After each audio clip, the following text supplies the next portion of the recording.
No, You're lying. This is not good. Not good. Well, sorry I'm late.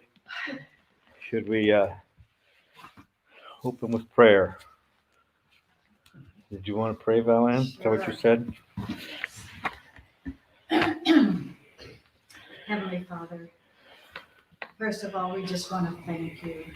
We love you and we thank you for the fact that you are Lord, you are sovereign, you are good, you are gracious and merciful, and you are all powerful.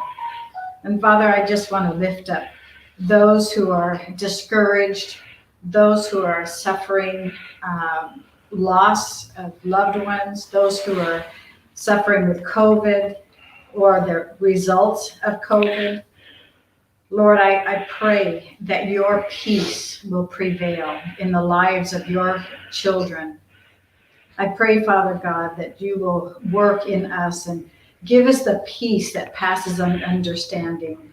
Lord, even when things seem to be hopeless, it is not hopeless, for you are our hope. And Father, I just thank you for your working in our lives to give us the peace and the joy and the hope that only you can give. And Father, we just give you this evening, pray that you will open our hearts and minds to your word and to anoint Tony to share what he has learned and share it with us, and that we will learn something that we can put into our lives and make a difference. We thank you and praise you in Jesus' name. Amen. Wow. Well, tonight we start a new study, right? Ezekiel. Hey, Val-Ann. I just want to tell you, I love your prayers. Like, every time you pray, it just Thank you. speaks volumes. Praise God. So that's why you're leader in prayer.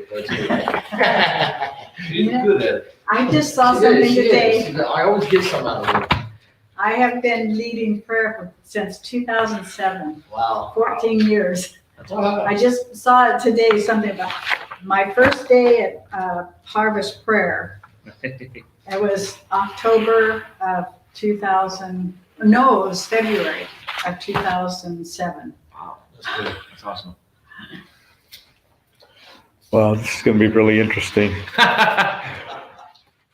What? The first part of everything I did, I didn't print. And I just realized when I opened this up, Well, we'll go from memory, right? Yeah, sure. And the first part that I didn't bring with me, I really wanted to talk, first of all, about kind of give some perspective, some historical perspective as we get ready to go into the book of Ezekiel, because I think that's really important. And I think, I don't know if you remember when we were doing Daniel, I got into this really looking at the Hebrew or Jewish perspective of what they saw, what they see now, since these are old, for us, are Old Testament books, right? So, and what I thought I would do with that part of it is do the adverb breakdown, which is one of the series that you covered in the study, which is a who, what, where, when, why, and how. So, what are we talking about? We're talking about the book of Ezekiel. Well, who is Ezekiel? Ezekiel was a young man who was taken in captivity, and it was actually the second wave of captives taken by the Babylonians. In the first wave, Daniel went in. I believe that was like, I'm trying to remember now from memory, like 603 BC, and Ezekiel was 597 BC is when they estimate that wave happened. But they were taking people who were like soldiers, high craftsmen, and people that were influential. The whole idea back then was the Babylonians, their theory was take all these people that are precious to the society, to the community, out of that community. It's a twofold purpose. One, we take them and we make them do what we want them to do in our country to better our own country and civilization. And it demoralizes the people that are left because the best of the best has been taken. That was the theory.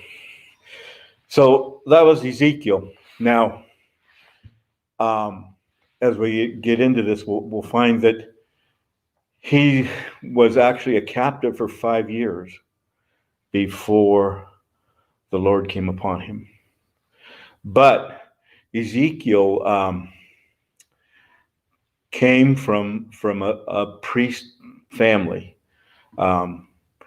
So he had the background, and his father, and I hope I'm pronouncing it right, Buzi, Buzi, was his name. So Ezekiel had been, even though maybe he hadn't been a priest at the point when he was younger, he had been around it. He'd been around the ceremonies. He'd been around all the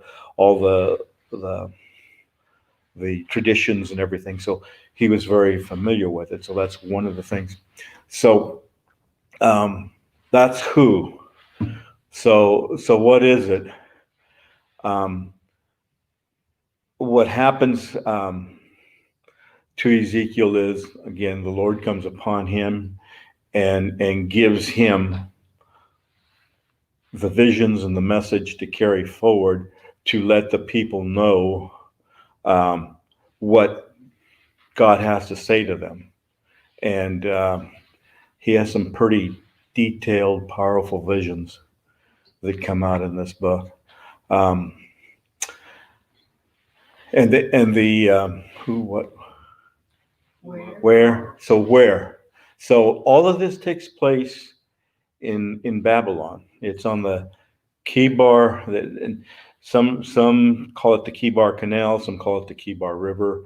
They believe there was actually an irrigation canal built, but it was so big you could navigate on it like you would a river. So that's where this community is, and it's estimated there was 10,000 of them that were taken there. So he's part of that group, and so everything that he did and saw and talked about was there. That's where he was at, and it was on the banks of that canal or river that he had these visions. So when he was first felt the Lord on him, Then the why? and then the why. Well, why were they taken into exile? They were taken into exile because they had sinned.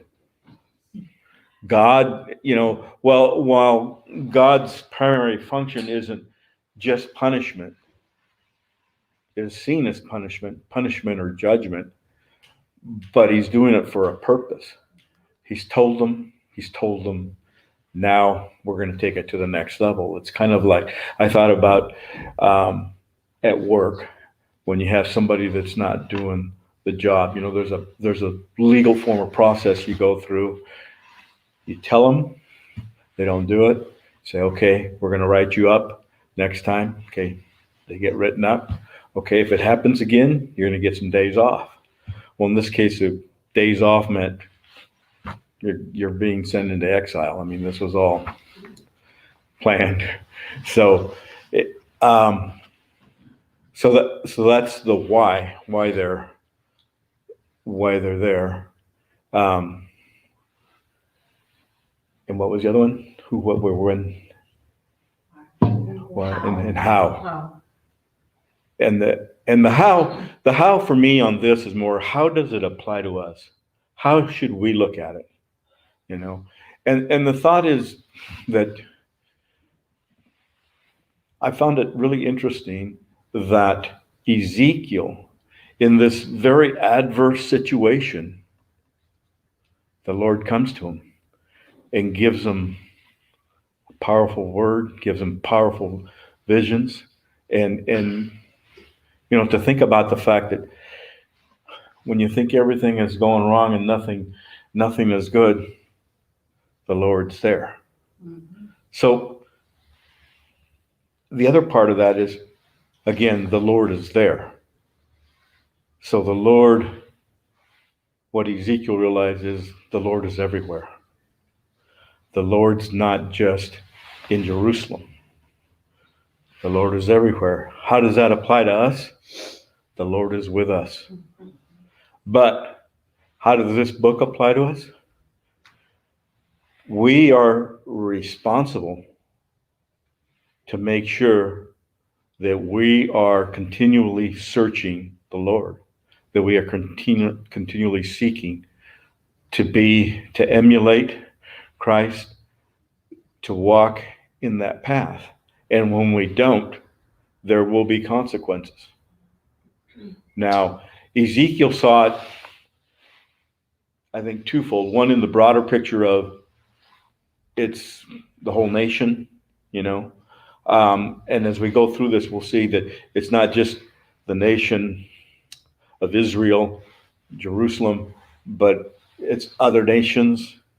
So it's all nations.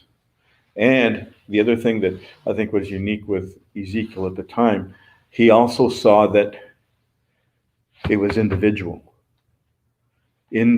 sin, and that you are responsible. Because remember, it used to be that there was a belief that the Father pays for the sins of the Son pays for the sins of the Father type thing. And Ezekiel said, no, the Son is responsible for the Son's sin. The Father is responsible for the Father's sin. And he also believed that you could live a life that wasn't right, wasn't righteous, but it's what you did at the end that was going to be looked at. Your whole life's looked at, but it's what happens at the end. An example of that in the New Testament, I thought about the thief on the cross next to Christ. And do you remember that? I think it's in Matthew. Remember that he asked him, and Christ told him that he would be with him on this day. I mean, I'm paraphrasing. It's Matthew 20. With me in paradise. Yes, because he gave himself to the Lord. He realized that he'd done all this wrong. But Ezekiel says, just like that is correct, also correct is you can live what we may consider to be a righteous, pious life, and at the end of your life do stuff that is contrary to God, and that too will be judged. So that's how I think it also applies to us. What we do, there will be judgment for what we do, and we can, on a day-to-day basis feel like we're doing the right thing and we're, doing all the right things. But if we're doing things that aren't seen, that aren't in accordance, there is one who is seen, who sees all. So that's how it applies to us. So that's a really abbreviated form of all the stuff I had written down. So I hope it was good for you tonight, and I want to. So, so now to get into that's the background of Ezekiel. Now, the book of Ezekiel, if you looked, we call it the Old Testament. The Israelites, the Judeans, they referred to it as the Hebrew Bible, and the Bible to them is a three-part. There's the Torah, which is which is the law, which is like the 5 books of Moses. That's the Torah. And let me see if I remember. Then the second part is the no no the is the it's the book of prophets, and the Major and minor. yeah, and it's the major, it's the major and minor, and that's where Ezekiel's at in the book of prophets. But there, I was trying to think of the Hebrew word Navim. I think it's Navim, and then the third part is the writings. So that's how they break that. So this is in their book, and it's in the book of prophets.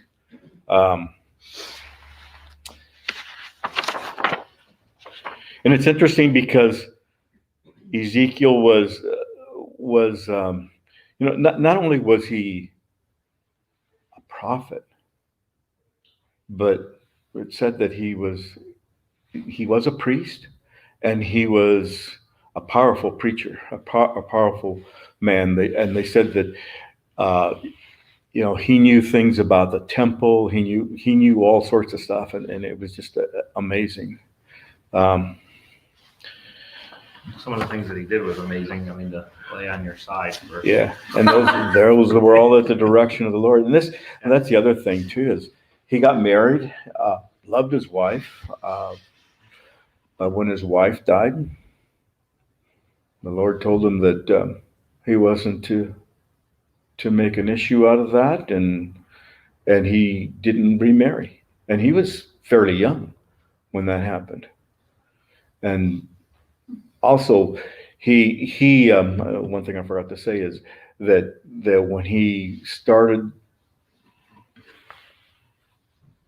prophesying and started his ministry, he was, if you calculate everything out, the 5th year and all that, he was believed to be 30 years old. And if you go back to the book of Numbers, it talks about the age to be active in your ministry is start at 30, and it goes 30 to 50.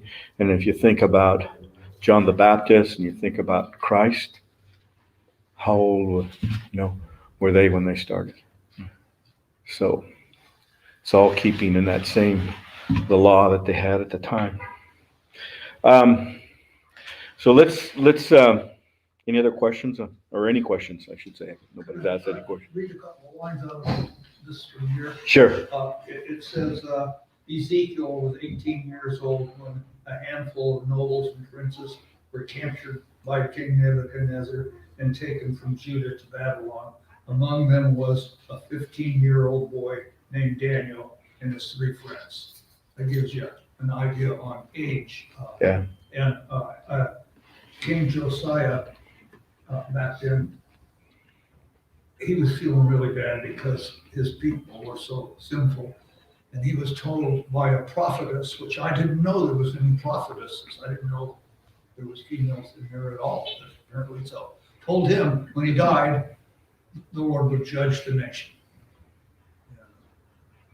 for their sins, which were burning incense to false gods. Yeah. They didn't keep their promise. The deal was, they broke it. Yeah.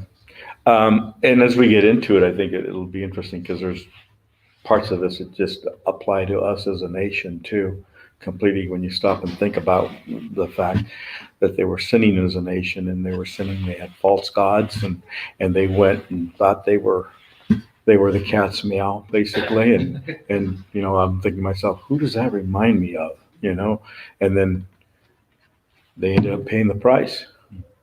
So, yeah. And the other thing I forgot to tell you too is that Ezekiel means, can mean either God strengthens or may God strengthen. And that's what the name Ezekiel means. So, okay, let's start out with,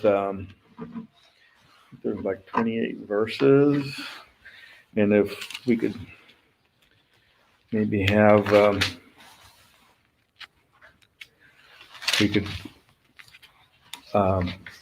the other thing that I'm sorry, I kind of scattered because I don't have my notes, but Ezekiel is, the book of Ezekiel is basically broken down into three, some people say three, some people say four parts. And you've got basically the judgment of Israel and the dealing with that. Then you've got the repentance, then you've got the judgment against other nations, and then the repentance and the temple. So you basically got the three parts. There's 28 verses, and I was thinking maybe if we broke it out to like 6 verses, we could have 4 people each read 6 verses, and we could a little over 6 or 7 verses, and we could go through it. Somebody want to start? What chapter is it? I'm sorry. Ezekiel chapter 1. So 6 verses. I'm reading out of the Amplified. Now it came about when I was in my 30th year of life, on the 5th day of the 4th month, while I was among the exiles beside the river Kibar in Babylonia, the heavens were opened, and I saw visions of God. On the 5th of the month, which was the 5th year of King Jehoiakim's captivity, the word of the Lord came expressly to Ezekiel the priest, the son of Buzi, and in the land of the Chaldeans by the river Kibar. And the hand of the Lord came upon him there. As I looked, I saw a stormy wind coming out of the north, a great cloud with fire flashing continually from it, and a brightness was around it, and in its core there was something like glowing amber-colored metal in the midst of the fire. Within it there were figures resembling 4 living beings, and this was their appearance. They had human form. Each one had 4 faces and 4 wings. Okay. Somebody want to pick up from there? The next 4, or No, the next 7, 6 or 7. their legs were straight and their feet had hooves like those of a calf and shone like burnished bronze. Under each of their 4 wings I could see human hands. So each of the 4 beings had 4 faces and 4 wings. The wings of each living being touched the wings of the beings beside it. Each one moved straight forward in any direction without turning around. Each had a human face in the front, the face of a lion on the right side, the face of an ox on the left, and a face of an eagle on the back. Each had 2 pairs of outstretched what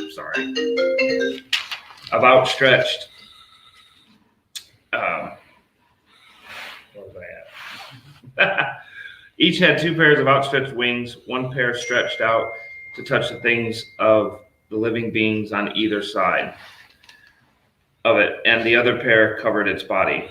They went in whatever direction the Spirit chose, and they moved straight forward in any direction without turning around.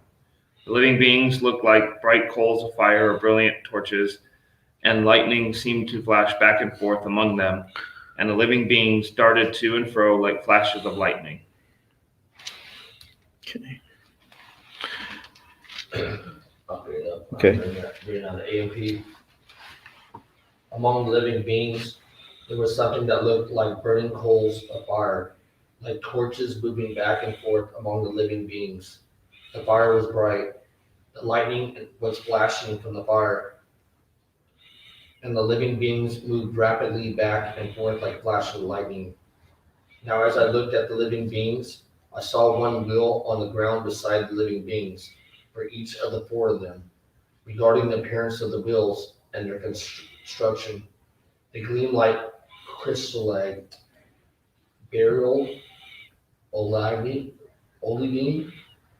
and the 4 were made alike. Their appearance and construction were a wheel set at a right angle with any wheel. Whenever they moved, they went in any one of their 4 directions without turning as they moved. Regarding their rims, they were so high that they were awesome and dreadful, and the rims of all 4 of them were full of eyes all around. Whenever the living beings moved, the wheels moved with them. And when the living beings rose from the earth, the wheels rose also. Wherever the spirit went, the beings went in that direction, and the wheels rose along with them. For the spirit of life of the living beings was in the wheels. Whenever those went, these went, and wherever those came to a stop, these came to a stop. And whenever those rose from the earth, the wheels rose close beside them. For the spirit of the living beings was in the wheels.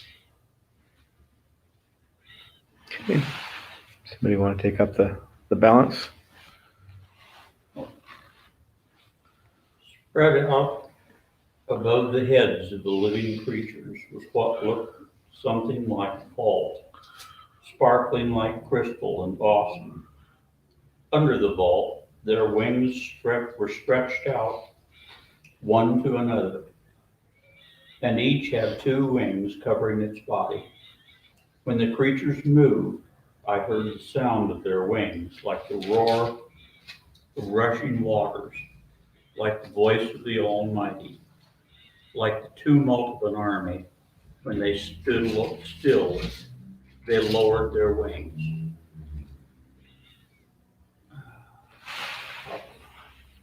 Where is it?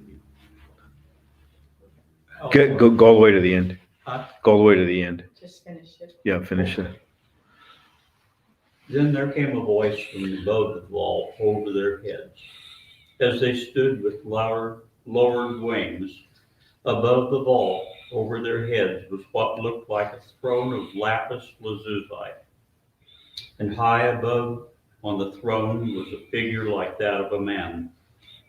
I saw that from what approached to be his waist up, he looked like glowing metal as if full of fire, and that from there down he looked like fire, and brilliant light surrounded him, like the appearance of a rainbow in the clouds on the rainy day. So was the radiance around him. This was the appearance of the likeness of the glory of the Lord.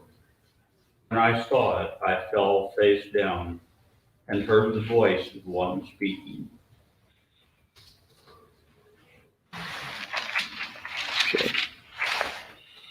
All right. Pretty detailed. Yeah. I'd like to see the drawing. Yeah. Well, Actually, on our Facebook page, I've posted a video of, it's an overview of the entire book of Ezekiel. I got part 1 on there tomorrow. I'll upload part 2, but it actually shows everything that you just said a little bit earlier. It breaks everything down. Okay. It actually shows the wheels and like the figure on the throne, and it's like almost like not a motorized one, but almost like a vehicle for God's glory. It's really cool. It's like it looks like a go-kart, yeah. the way that they penned it out. So Yeah. it's kind of interesting. All right. Cool. Some years ago, they said, God ride Charlie. Yeah, it was a triumph. So let's go back to the beginning. We start with verse 1, verse 2, and just kind of go over some. So the 30th year. So again, we talked about is most likely Ezekiel's age, and again this goes back to Numbers chapter 4 verse 3, talks about the priests normally beginning their temple service in their 30th year, or their ministry in their 30th year.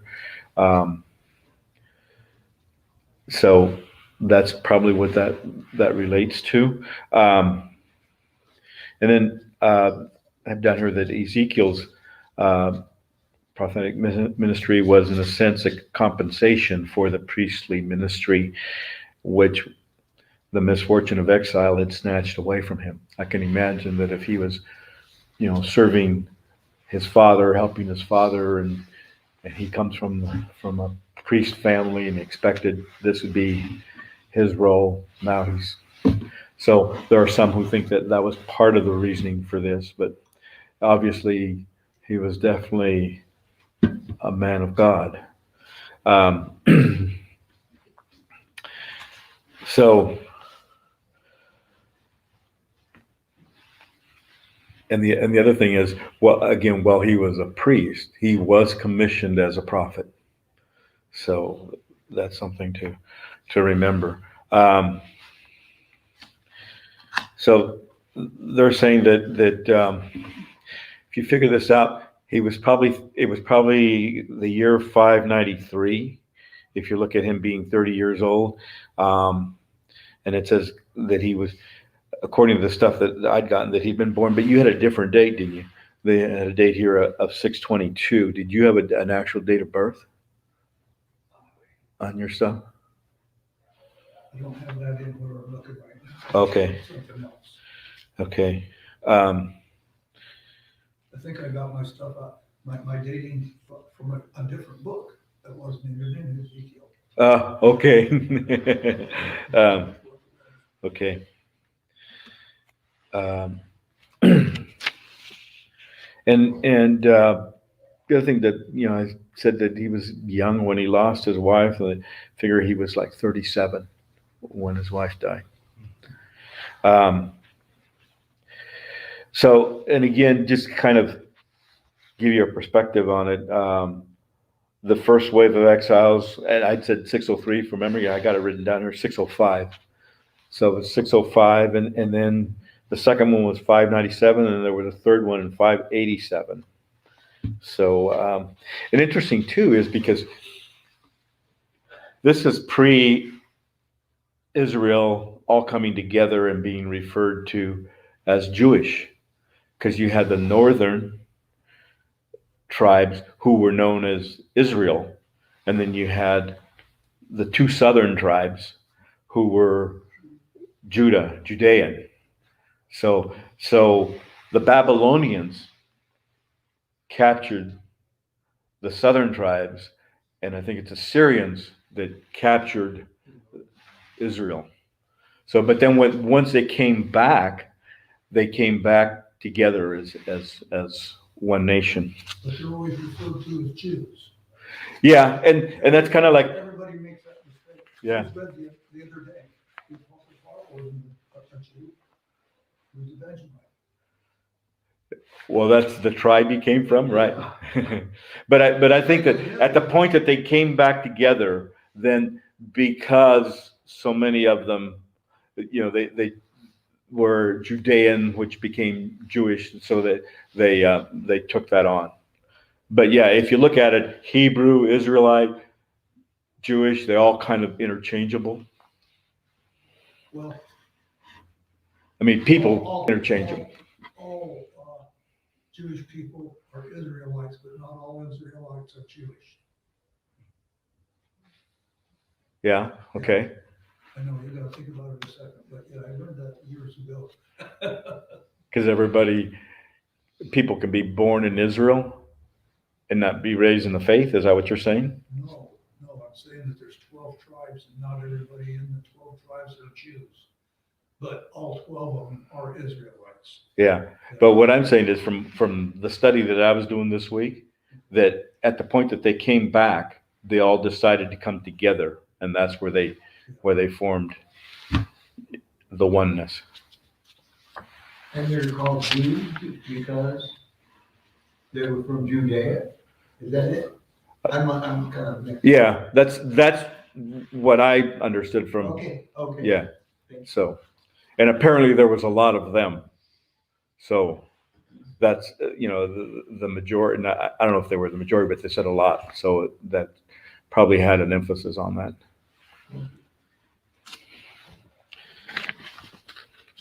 Maybe they were from, What's that? I thought maybe they were called Jews because they were from Jerusalem.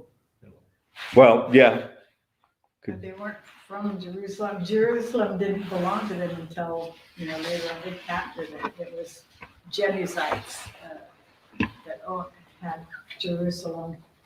So I think they were first called Hebrews, and I can't remember how they got, why it was called Jews. They were probably the overwhelming tribe in numbers and kind of just absorbed. And that's, I guess that's what I was getting at. That's what my reading Because led to that. the other 10 tribes were captured you said? by the Syrians. Syrians, yeah, and they might have still been captives. for Yeah. the most part. I heard that they all disappeared over the Caucasus Mountains and never were heard of again in history. Or just But- scattered type, and didn't come back. Well, even like there are some who, when we were doing Daniel didn't go back, right? No. So, But when a strange, mysterious race of people came down out of the Caucasus Mountains and nobody had ever seen or heard of them again, they decided they called them Caucasians. is that where that came from? That's where that came, I heard that came from, yeah, Huh. because that's the mountains that they came out of. Who knows? It was just an interesting story. Definitely maybe. Definitely. Okay. So the other thing, if you look at those first two verses, the thing that caught me too was in the first verse, at the end of the first verse, he said, "The heavens were opened, and I saw visions of God." So it wasn't like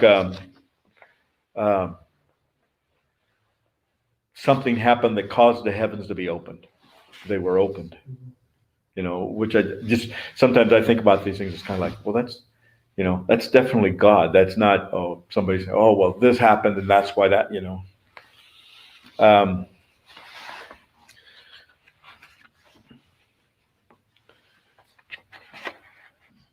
it's interesting, a lot of times they will have dreams and they will, understand the dreams, but this is a vision. I mean, it's like he actually saw a vision, not a dream. Right. Okay, and then the third verse, the word of the Lord came to Ezekiel, the priest, the son of Buzi, in the land of the Chaldeans by the Kibar Canal, and the hand of the Lord was upon him. And I think the thing that stands out there is the hand of the Lord was upon him. And again, that gets back to like when the hand of the Lord is upon him, it's not only that God's choosing him, but God's putting power into him. God's strengthening him. And then go back to his name. You think about that. And that's the year he would have started his priesthood if he had been back in Jerusalem. Yeah, right. Okay. Verse 4, and as I looked, behold, a stormy wind came out of the north, and the great cloud, and the brightness around it, and the fire flashing forth continually, and in the midst of the fire, as it were, gleaming metal. Now, was there a different, on a different version, a different translation of that?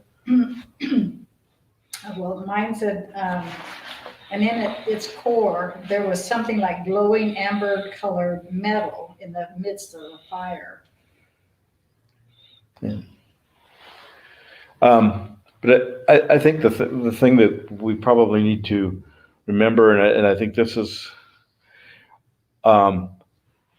what's the great cloud tell us? Where have we seen that cloud? Where would the people that were captives in exile, what would they get from this great cloud?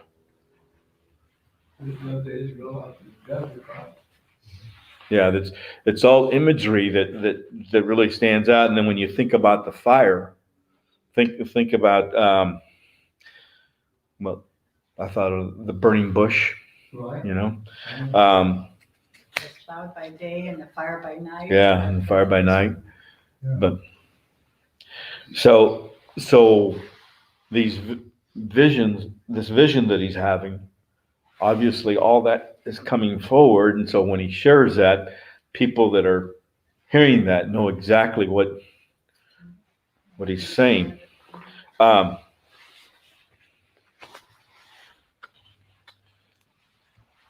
And the other thing that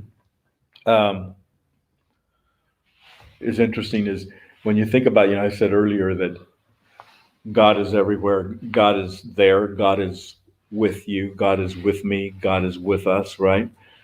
But the other thing about this vision is God telling him, letting him know, It doesn't matter where you're at, and it doesn't matter what the Babylonians think or who they pray to or who they believe God is. I am God, and I am here.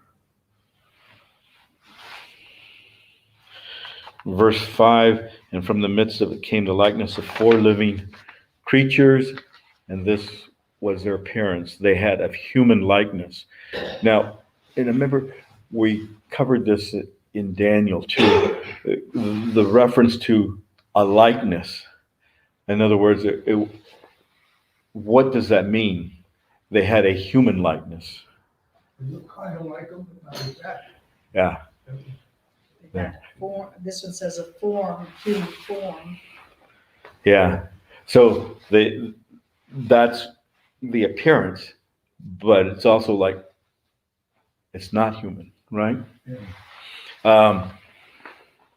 And then if you go through, I kind of lumped them together, but each had 4 faces, and each of them had 4 wings, and their legs were straight, and the soles of their feet were like the soles of calf's foot, and they sparkled like burnished bronze. Under the wings, on their 4 sides, they had human hands, and the 4 had their faces and their wings thus. Their wings touched one another. Each one of them went straight forward without turning as they went. As for the likeness of their faces, each had a human face. The 4 had the face of a lion on the right, and the 4 had the face of an ox on the left, and the 4 had the face of an eagle.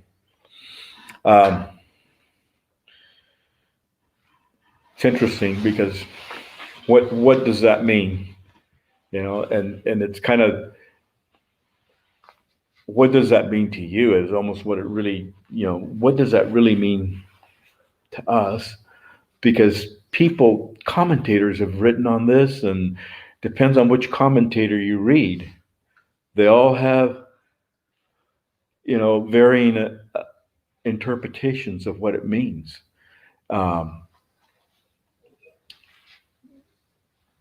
So What do the 4 faces stand for individually? Right. Yeah. And so, you can think of it in terms of, okay, the lion is probably would have been considered maybe the strongest of the wild kingdom, the wild animals at that time. The ox, the strongest of domesticated animals, because they used them to do all the labor that they did with them. So that's one way of looking at it. The eagle, considered the swiftest of all the birds, plus it's a bird of prey. Also, the ox is seen as patient because they just do their work. They just whatever direction you put them in, if they're well trained, they just do their work. You don't have an issue with them, and they pull super heavy loads. And I didn't really think about this too much. And a few nights ago, we watched what was that movie? Quigley Down Under. And these guys out in traveling from wherever the harbor was to where this ranch was at. And I'm going, why aren't they using horses? And they had ox teams pulling the wagons, Yeah. And I thought, wow, that's weird. But when you start reading about why people used oxen instead of horses. The other is that they represent one of the gospels. Each of the faces represents one of the gospels. So I guess what I'm saying is it depends upon whose interpretation you read. And the key is, I think, this is just such a powerful vision that we kind of know as we go through it what the whole vision is, but you can get in the weeds with interpretation, if that makes sense.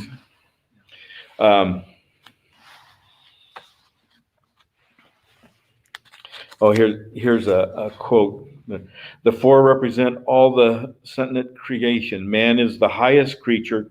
God made. Lion, eagle, and ox dominate the wild animal kingdom, the skies, and the domesticated animals, respectively.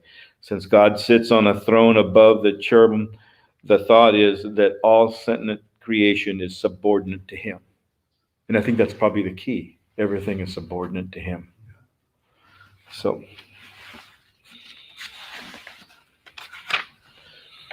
and I didn't. We'll find out later too. In Ezekiel chapter 10, he actually identifies the creatures as cherubim. So they're cherubim. What is a cherubim? Is it an angel or is it something different than an angel? In my reading, I think it is an angel. It is a, Yeah, but you have angels. You have angels like Isaiah talked about. I mean, not angels, cherubim, right? Wasn't it cherubim he talked about when? But he described them with 6 wings, didn't he? Instead of 4. Isaiah or some, Yeah, wasn't it Isaiah? I'm trying to remember what verse, what chapter that was. I want to say 6, chapter 6. You're in Revelation, John. Yeah, John. yeah, Google said is one of the unearthly beings who directly attend to God. According to Abrahamic religions, the numerous depictions of cherubim assigns to them many different roles, such as protecting the entrance of the Garden of Eden. Yeah, there was one. Yeah. Right. Yeah. And so I think in one of the things I read too was that Ezekiel, if he was assisting his father in priestly duties, I believe they had cherubim mounted at the temple. So he would have seen them there, so they're throughout. On the Ark of the Covenant as well. Yeah. Not going with Yeah. you. Yes. What my scriptures, or what my Bible says about, it talks about the seraphim, and I assume that the seraphim are the same as cherubim. I don't think so. seraphim, it says. That's seraphim that's and Isaiah, huh? cherubim. Is it? Isaiah. Does it define what a seraphim is?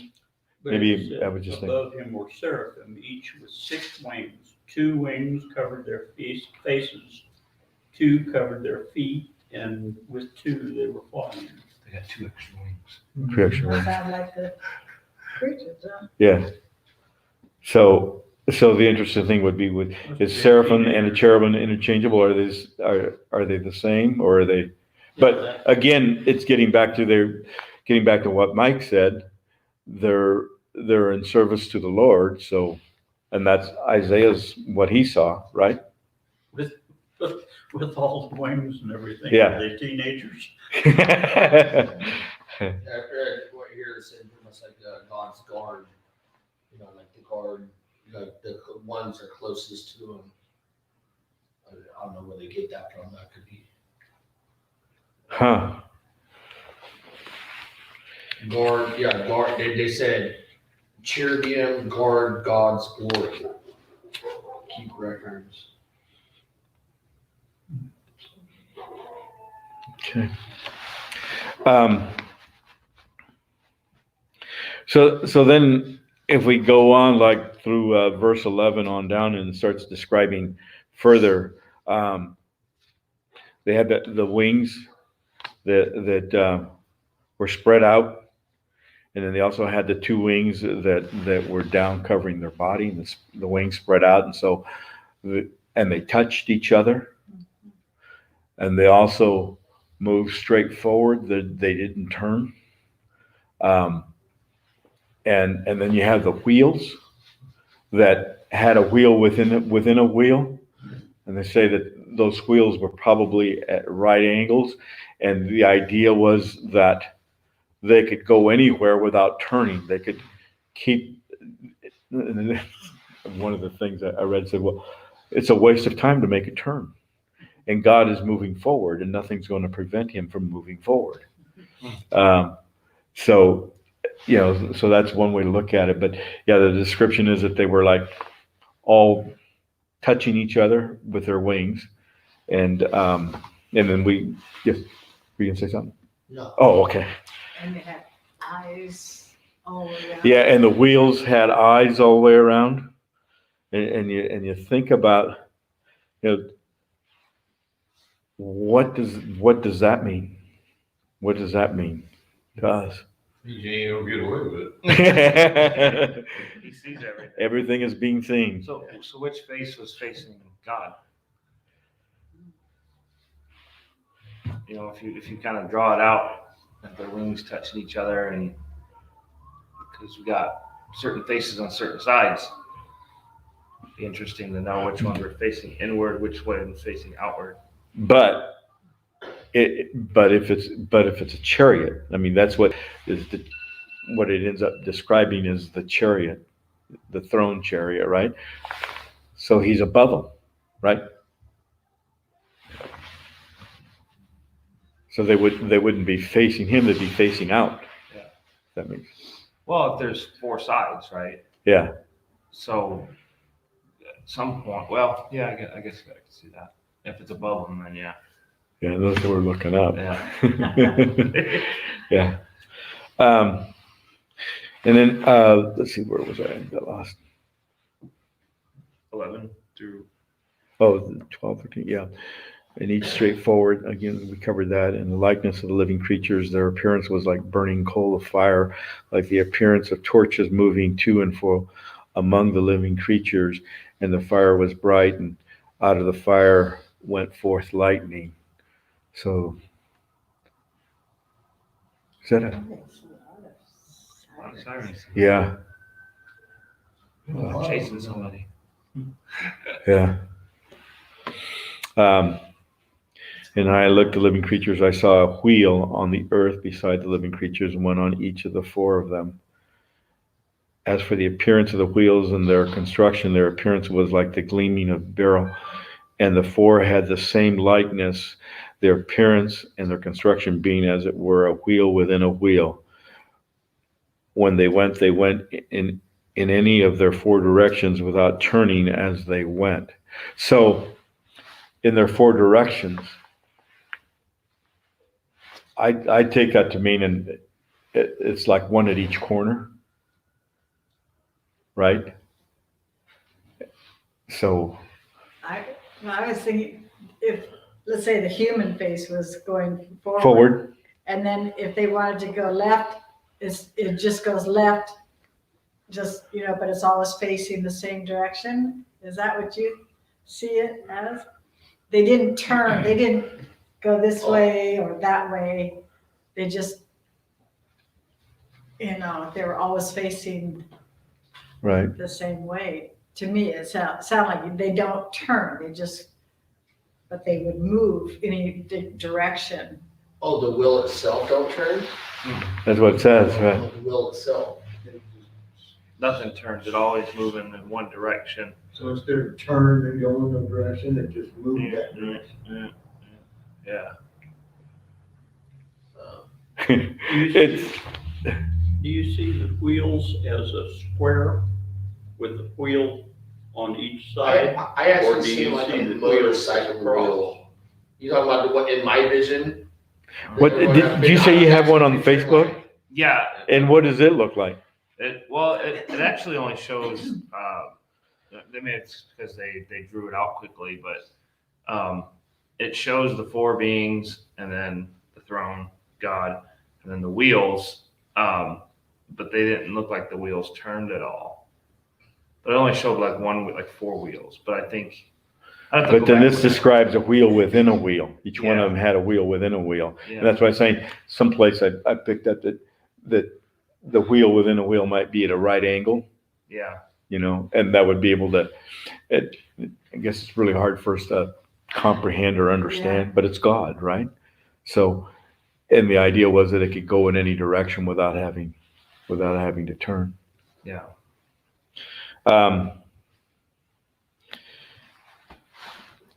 Did I lose it says that whenever the beings, moved, the wheels moved, and whenever these went, they went, and whenever those came to a stop, these came to a stop.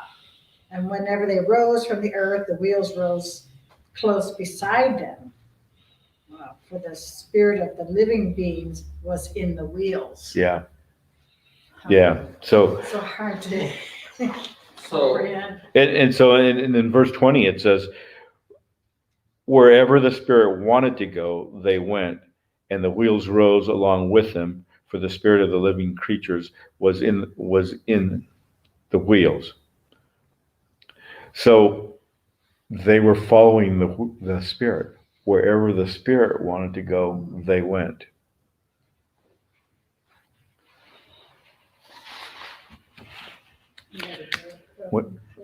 What's that? Say, not a bad pattern to follow. No. That's right. Whichever the Spirit wants to go. Amen.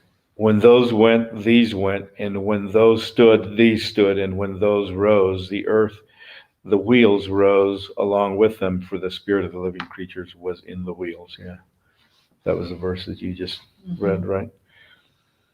Then over the heads of the living creatures, there was the likeness of an expanse, shining like awe-inspiring crystal, spread out above their heads.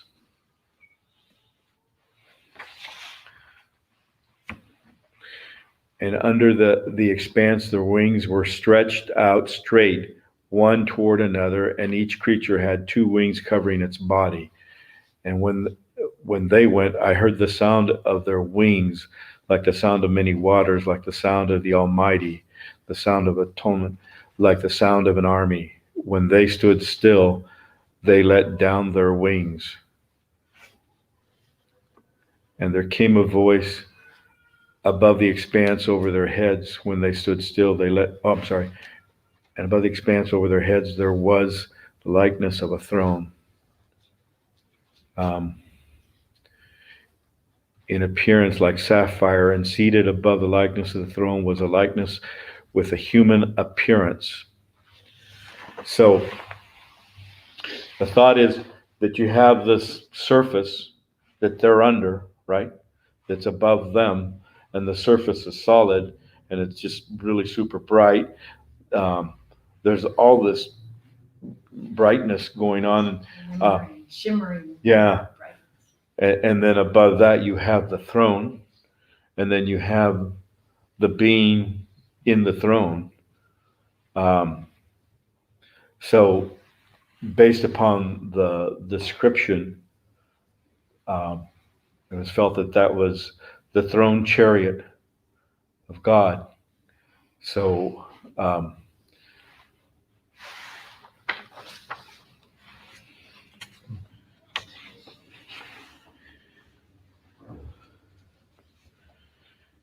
and upward from what had the appearance of his waist, I saw as it were gleaming metal, like the appearance of fire enclosed all around, and downward from what had the appearance of his waist, I saw as it were the appearance of fire, and there was brightness around him, like the appearance of the bow that is in the cloud on the day of rain.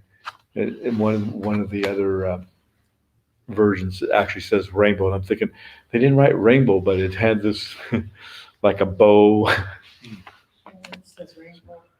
So the appearance of the brightness all around. Such was the appearance of the likeness of the glory of the Lord, and I saw it. I fell on my face and heard the voice of one speaking. The appearance of a man on the throne, wouldn't that be the Christ?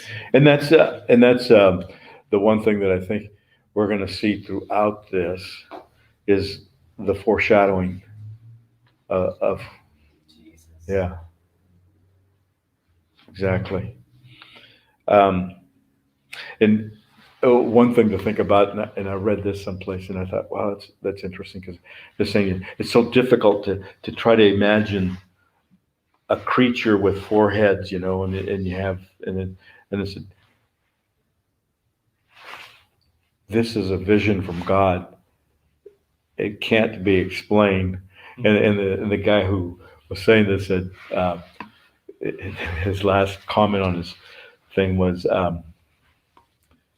just like the Trinity, can that truly be explained? So it's God, and Ezekiel, all he could do was, fall on his face. So that's any questions, any thoughts, any? There's a lot to absorb. Yeah. Yeah, it is. Yeah. So, and again, I think my takeaway from this, and I'd love to hear what everybody else thinks, but my takeaway from this very first chapter is when, boy, the Lord really came upon him, but the Lord also was letting him know, I am here and I am the Lord, no matter what men may think. I am here. And I think the other thing is that there was a thought that God was in Jerusalem and God was at the temple. That's where God's at. That's why do they all come to the temple? Because that's where God's at.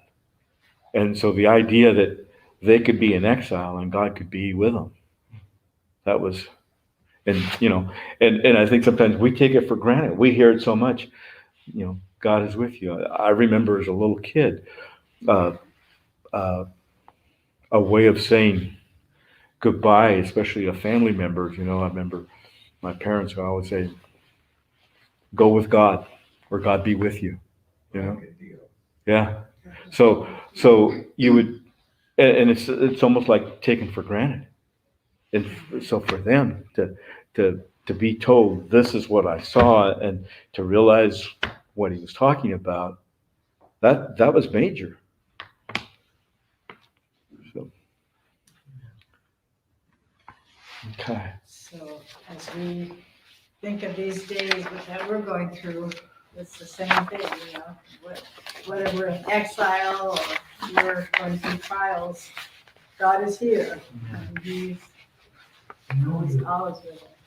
And not only is he here, he is God. And I just kind of repeat that because it doesn't matter what man is doing. He is God.